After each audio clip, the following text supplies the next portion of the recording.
And my Okay. husband will tell you that's something he stands for. Yeah. He likes a woman that looks good. He will tell you. That's Oh, why he married I, you. and of course, he will say it. He likes a woman that looks good. Yes. Right? But he knows he loves his wife. Yeah.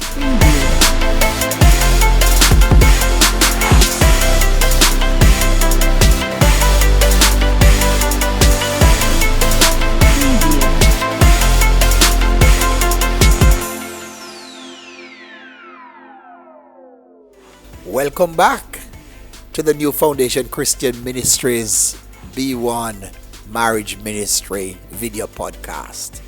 I'm your host, Donald McFarlane, and with me is a vivacious Natalie Irvin Mattox, who has been sizzling. Not only your attire, Natalie, look like you have come to talk up the things there, Natalie. Yes, I am. I'm ready But to certainly, go, Bishop. yeah, but Yes. very interesting that a program birth in time Yes. by, certainly your own passion. And already you're getting some feedback in terms of the. Yes. Yeah. Yes. I mean, as you said, it's it's still early days, but we've gotten some very good feedback from our viewers, and we just want to continue to encourage them to, give us their feedback, and we'll of course continue to provide more information, and we'll mention some of the comments. For example, one of our viewers wanted more information in terms of, what came out of the Vox Pop, to how you handle your partner. And the one viewer also mentioned that the church is in fact not doing enough as it relates to premarital counseling and addressing real issues, which is what I said last week, that, as a church, what exactly are we doing Sure. in our premarital counseling? Is it a real scenario, or, we're just teaching from the books? Sure. And really, it's important, I think, and not because we are host of this, but I particularly like the fact that we are not sticking to the traditional stuff, but we are open to not just bring how read we are, how researched we are, but our experiences, but even more importantly, the views of the ordinary person on the streets, and that really, I think, is generating some interest. As we read the responses, as we hear from persons, and what better way to continue than to go back in the streets and let us hear what Janet Burbick has to say to us. Yes. Hello, good afternoon. Good afternoon. How long have you been married for? I've been married 17 years, going 18 years this year. Good. And in your opinion, what constitutes a good marriage? All right, for there to be a good marriage, I think you have to have love, trust, and communication. I know something, I think one of the most important things, men need to realize that women are different from men, and women need to realize that women are different from men, because sometimes there tends to be a bit clash in a relationship because we want each other to be like ourselves. So here we are then, continuing on the topic of what constitutes a successful marriage. Now, as I listen, Natalie, along with yourself, certainly, this person, this respondent, there are basically four things that I picked up from her perspective. One was a question of love, the question of trust, the issue of difference between male and female, and communication. Let us now delve into the matter. The person is saying that for a marriage to be successful, it needs to be based on love. What does that mean, Natalie? I mean, that is really a fundamental principle, though. If you love your spouse, chances are your marriage will work. And I think that's what the person is saying. When you don't love somebody and you have to, I know there are some countries that does the, what do you call those, arranged marriages, and they'll say, oh, you grow to love each other. I've never, had that experience, but I know I've experienced love in my marriage. I've experienced meeting somebody and you feel the love, and you grow over the years to love each other. So I think love is quite honestly a very important principle. The real question is, what is love? What's the distinction between this, infatuation and what is authentically genuine that forms a foundation in a marriage? Right. I'm not giving you a book definition. I'm just speaking from my heart. And one of the things that my husband and I, would talk about is when you truly love someone, right? It's not about their looks. It's not about their wealth. It's not about what they have, right? You're talking about living the rest of your life with somebody. You're talking about what happens if that person should get sick. What happens if that person should lose a limb? Would you feel the same about them? That's when you start questioning whether or not how you genuinely feel about somebody. But you're not by any means, I'm asking, saying that somebody is not attracted by what they see, especially so for the men. Oh, of course. You're not ruling that out. No, I'm not ruling that out. And my Okay. husband will tell you that's something he stands for. Yeah. He likes a woman that looks good. He will tell you. That's why he married you. And of course. He will say it. He likes a woman that looks good. Yes. Right? But he knows he loves his wife. Yes. And I think even our own experience with our marriage, our love has been tested. Yes. I walked out of my marriage. Oh. I walked away from my husband. I divorced my husband. Was it easy for me to get back in? How has that affected his pride as a man? When people and friends, he has lost friends who will tell him, that woman don't love you. She doesn't love you. Are you going to go back into that?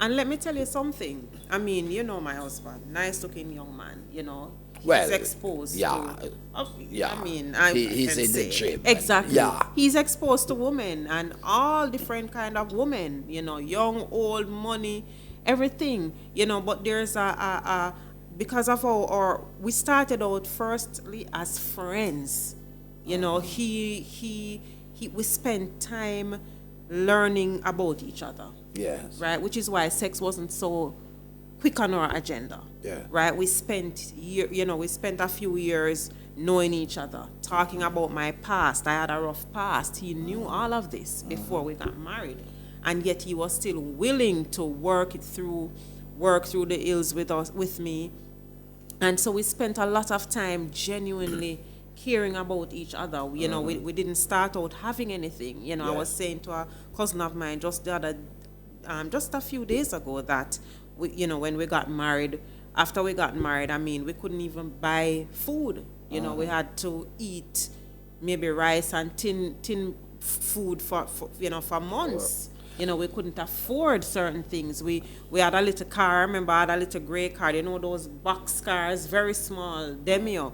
And we were happily married in it. And we only had one car for years. We only had one car. So it was, we genuinely grew and continued to love each other. So essentially, you're saying love may have as part of it in its genesis how somebody looks, what you're attracted to, but scope for growth that forms a solid foundation, that it becomes now not just a feeling that you are feeling, that you have never felt before, but a decision, a commitment to stay. Strangely, it brings in reference my own experience. In the absence of book definition and even oral, tradition, one of the things I knew about my wife is that she really loved me. Somebody may ask me, how do you explain that? Okay, so growing up, I was, this popular Christian boy and preaching and, that kind of, But I could make a very clear distinction between, there's other girls who were attracted because I was popular and wanted to share the spotlight and so on, as opposed to Marlene, who just really I could clearly identify that she loved me for who I am Yes. as a person and not so much what I am doing. Right. Well, no wonder, 30 years is just like I met Yes. her last week. Right. Yes. So from what the respondent is saying is that a successful marriage needs to be built upon love. That's the foundation. We could explore that far more. Albeit, Natalie Boy, I must commend you, because when we get to the place of starting to take on your sub themes, talking about your own journey, and you have no inhibitions, what gives you this confidence to speak like this? Well, as I said, and you've said this before, I mean, I'm from a conservative church background. Yes. But I think the truth is, Bishop, there are several things contributing to it. The fact that, one, I feel as if I'm not ashamed of my past. I'm not ashamed of my life. Yes. I see this as an opportunity to share with others. I see people having real experiences and are ashamed to open up about it. Yes, and while there are 2 or 3 other areas that we raise, but are you able to put finger on something that has helped you, which would naturally one can feel ashamed of something? What has helped you not to be ashamed of what may be a very shameful past? What has Well, the truth is, apart from I've risen above, right, with grace, and I know that the Lord has brought me to a point where I feel comfortable and secure into my own journey and my purpose, but I think also I have spent, even for example in the health field, I've spent so many years in this field, 14 years of my life in health. And when I even listen to how people, the things that people go through and are ashamed to open up about it, and how it has crippled them. Yes. When I look at my own journey with my husband or marriage and the things that we've gone through, Yes. people have probably gone through worse, but they're ashamed to share it. I mean, I look at this as, I've risen from everything with grace. And this is, for me, I see this as a purpose, and sharing my experiences with others means so much to me, because it shows that, if I can do this, you can do it too. If I can go through this with grace, and the Lord has been blessing us, people have said to us, you've been an inspiration to so many. Well, Just with our own experiences. I certainly so I'm not know. ashamed of speaking Right. about, some of the ills of my past and what my husband and I have been through. Well, clearly you have a story, and I'm sure that persons benefit from real people. That's right. Who have had, their own struggles in life. But then that was, just reflecting on the love quality that the person said constitute an important part of a successful marriage. Person also made mention of trust. Yes. How important is trust in a relationship? What is trust? Trust is being able to release your partner in the sense that you don't have to watch them or search their phones, or how critical is trust in that's the truth. The trust is very important, and I mean, I could mention here a study done by researcher John Gottman. He has found that criticism, contempt, defensiveness, and stonewalling are serious threats to a marriage. Right? The more couples engage in these activities, it becomes destructive and can lead to divorce. These research have also shown that couples have shown that spouses who stay together know how to fight without being hostile and taking their responsibility for their actions. They are more likely to respond to threats and so on in their marriage. You've seen that people who can genuinely trust each other, they feel safer in their marriage. And it gives them a sense of release, a sense of, not release, but relief, I should say. It gives them a sense of comfort And you want to be comfortable with your spouse. You don't want to get up every day have to be watching everybody. You don't want to be watching your spouse, watching your wife, watching your husband, be thinking that you can't feel comfortable with him or her. But Natalie, what do you say to somebody who has been affected, having placed trust and confidence in someone, but it has been undermined because the very thing that you never expected has become a reality? What do you say about this person now who has moved on to a new relationship and has not given the benefit of this new relationship that trust? You know, is that fair to the party who was not the offending party? Or are we saying it is in those contexts that the persons who are going to form new relationships who were hurt should make sure they are sufficiently healed? Right. Because it's unfair to Go into a new relationship with all the wounds, and it's damaging to the to the prospective spouse or partner. Yes. All right, well, let us then turn attention to look at the another point that was raised, that of communication. Once again, person said for an effective relationship, there's need for communication. Yes. It is largely felt and perhaps empirically established through research that the better communicator of the couples or the couple is the female, right? Men are not given to details, don't speak a lot about things. So, for example, in the church context, he may be the person who would have represented at a function. So when he comes home, the wife is saying, "What happened?" And he said, "Well, everything went all right." And so he goes on to eat his dinner and do whatever else. So you want to know if Sister Peter Gay was there, did she wear a hat, what color, those fine details. And, you know, Right. clearly, men are seemingly not into that. Right. And that seemed to cause a unfulfilled desire when there's a need for more communication to be taking place, and the man is not doing that. In that aspect, just that aspect of marriage and communication. What say you on that from your perspective?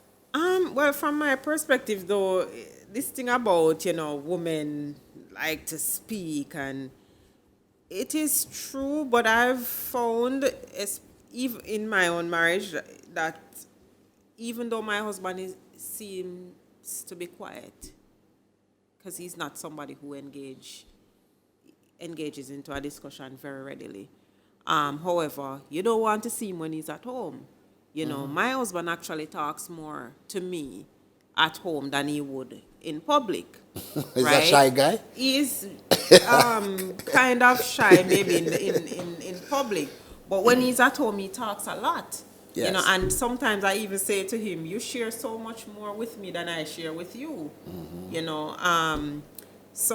But I honestly think, though, that I think both parties should be able to communicate, listen to each other, speak freely about their feelings, share with each other. It shouldn't matter. If your wife likes to talk, you know that from the get-go. So you need to engage, you need to provide an opportunity for her to speak. And the truth be told, we also, as women, as you said, we're very detailed. We provide the intricate details and so on. I want to speak to, two things quickly. In terms of, this whole communication thing. I think my wife and I pretty much try to be very open and so on. But when you're accustomed to frequent communication, and for whatever reason you're not able to communicate, it leaves out the reality that absence of communication can cause mistrust, Yes. I remember one time we were traveling, and in those days telephone communication was not so good, and I could not hear from her for a long time. I didn't mistrust her in terms of anything untoward, but I started thinking if she had an accident, all those things started coming to mind. So Yes. it's good to be open to communicate all that. because it's very important. Communication is not only important in marriage in terms of saying where I'm going, what I'm doing, and blah blah, but it comes also in intimacy. Yes. That's another subject all by itself. Right. Communicating when you are being intimate. The person talks about differences, like men are from Mars and women from Venus, and you need to understand the differences. Sometimes, how critical is that for you to understand, for the woman to understand the man and the man to understand the woman, so we don't complain and fuss and have unrealistic expectations. That's right. Is that not critical It is. Yeah? It is. People quarrel because they disagree and... Right. But that's the thing though, with being, accepting of people's differences, especially a spouse. We don't have to agree on everything. Yeah. We are different human beings. You may prefer the AC a little warm, I may like it cold. You may prefer tea, I like coffee.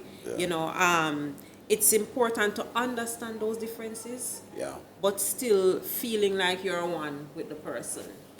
I tell you, like I said, the nature of the discussion continues. A lot of stuff to be explored as we talk about this successful marital relationship. Have to leave it for another time, but want to thank our sponsor, Mattox Health and Fitness, and certainly, Natalie, some information from you.